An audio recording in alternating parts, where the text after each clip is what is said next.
आइए जानते हैं आगे की कहानी। रात का वक्त सुनैना जी एक शांत जगह खड़ी थी और उनके सामने निखिल खड़ा था। शिवी निखिल को देख कहती है, तुमने मुझे यहाँ क्यों बुलाया? उसके सवाल पर निखिल कहता है, मैंने उस राज के बारे में पता लगा लिया है। उसकी बात सुन सुनैना जी की आंखें बड़ी हो जाती है। सुनैना जी, तो जल्दी बताओ क्या है वो राज? निखिल उसे देख, शिवी के माँ पापा का एक्सीडेंट राजवीर के गाड़ी से हुआ था। उसकी बात सुन सुनैना जी शॉक हो जाती है। सुनैना जी, क्या तुम सच कह रहे हो? निखिल उसे देख कहता है, हाँ ये सच है, पर उस वक्त राजवीर को जीजाजी अखिलेश ने बचा लिया था और वो केस भी बंद करवा दिया था। उसकी बात सुन सुनैना जी कुछ याद करने लगती है। जब एक रात बाहर बहुत बारिश हो रही थी और अखिलेश जी को किसी का कॉल आया था और वो भागते हुए बाहर चले गए थे और सुबह उन्हें पता चला था कि राजवीर का एक्सीडेंट हुआ था और वो हॉस्पिटल में था। सुनैना जी निखिल को देख पूछती है, इसका कोई सबूत? निखिल, तुम्हारे पति बहुत चालक है, उन्होंने उसी वक्त राजवीर को बचाने के लिए सारे सबूत मिटा दिए थे, लेकिन मेरे पास एक गवाह है। उसकी बात सुन सुनैना जी उसे हैरानी से देखने लगती है, तो निखिल तिरछा मुस्कुरा देता है। यहाँ राजवीर को नींद नहीं आ रही थी। वो अपनी बाहों में सो रही शिवी को देखता है, फिर उसे खुद से दूर कर बेड पर अच्छे से लिटा खुद बेड से उठ बालकनी में चला जाता है।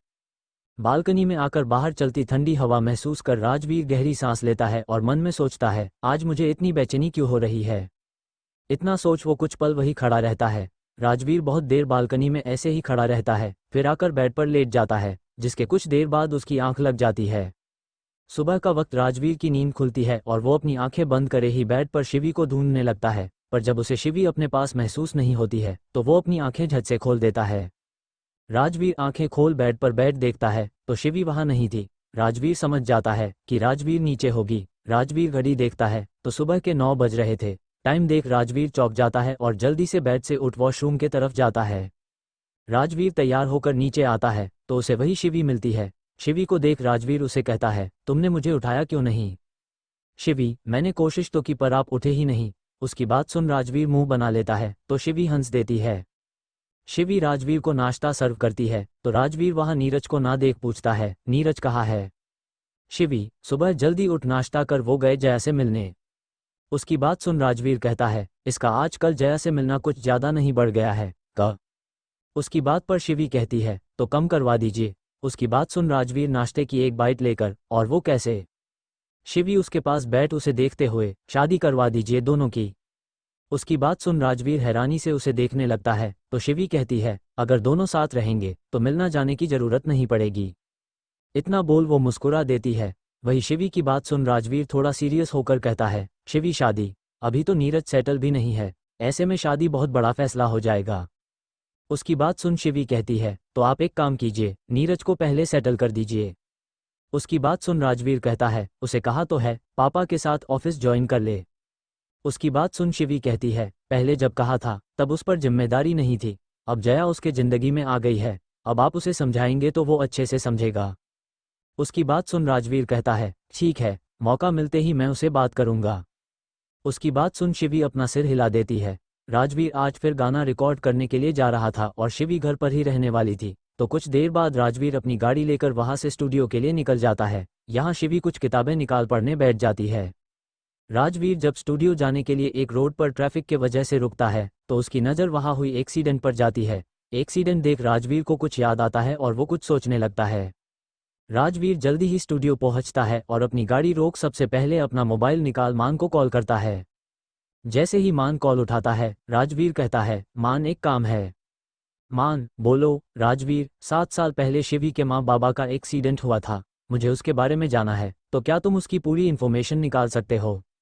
राजवीर की बात सुन मान कुछ पल चुप रहता है और फिर पूछता है, तुम्हें 7 साल पहले हुए एक्सीडेंट के बारे में अभी क्यों जाना है? उसके सवाल पर राजवीर कहता है, शिवी ने बताया था कि उसके माँ पापा का एक्सीडेंट किसी अमीर घर के लड़के गाड़ी से हुआ था, जिस वजह से वो केस दबा दिया गया, तो मुझे जाना है कि वो कौन था। उसकी बात सुन मान के चेहरे के भाव अजीब हो जाते हैं और वो कहता है, ठीक है। मान की बात सुन राजवीर कॉल कट कर स्टूडियो के अंदर जाता है, पर जैसे ही वो अंदर जाता है उसके सामने प्रतीक आता है। यहाँ राजवीर के कॉल कट करने के बाद मान अपने मोबाइल से किसी और को कॉल करता है और सामने वाले के कॉल उठाते ही कहता है, राजवीर चाहता कि मैं शिवी के माँ पापा के एक्सीडेंट की जानकारी निकाल उसे दूँ। उसकी बात सुन सामने से कुछ कहा जाता है, जिसे सुन मान हामी भर कॉल कट कर देता है। दूसरी तरफ शिवी अपने कमरे के बेड पर बैठी किताब पढ़ रही थी। तभी उसका मोबाइल बजता है। शिवी देखती है तो सुरेश अंकल का कॉल था। शिवी पहले तो चौंक जाती है पर फिर कॉल उठा लेती है। Shivi, hello uncle. Suresh uncle, hello Shivi बेटा, कैसी हो तुम? शिवी मुस्कुरा के, मैं ठीक हूँ अंकल। सुरेश अंकल हिचकिचाते हुए, शिवी, क्या तुम मुझसे मिल सकती हो? वो मुझे तुम्हें कुछ जरूरी बात बतानी है। उसकी बात सुन शिवी कहती है, हाँ अंकल, आप मेरे घर आ जाए। उसकी बात सुन अंकल सुरेश मन में, शिवी के घर पर तो उसका पति होगा। फिर शिवी से कहते हैं, नहीं बेटा तुम्हारे घर नहीं, तुम एक काम करो, तुम मुझे शाम को 5 बजे मुझे शिवाजी पार्क के पास मिलो। उनकी बात सुन शिवी कहती है, ठीक है अंकल, मैं आ जाऊंगी। इतना बोल वो कॉल रख देती है और घड़ी देखती है तो 2 बज रहे थे। स्टूडियो में राजवीर जब आता है उसके सामने प्रतीक आता है। प्रतीक को देख राजवीर उसे घूरने लगता है और फिर साइड से निकल जाता है। वही राजवीर को जाते देख प्रतीक कहता है, राजवीर, जल्दी ही तुम फिर से खत्म होने वाले हो। इतना बोल वो वहां से चला जाता है।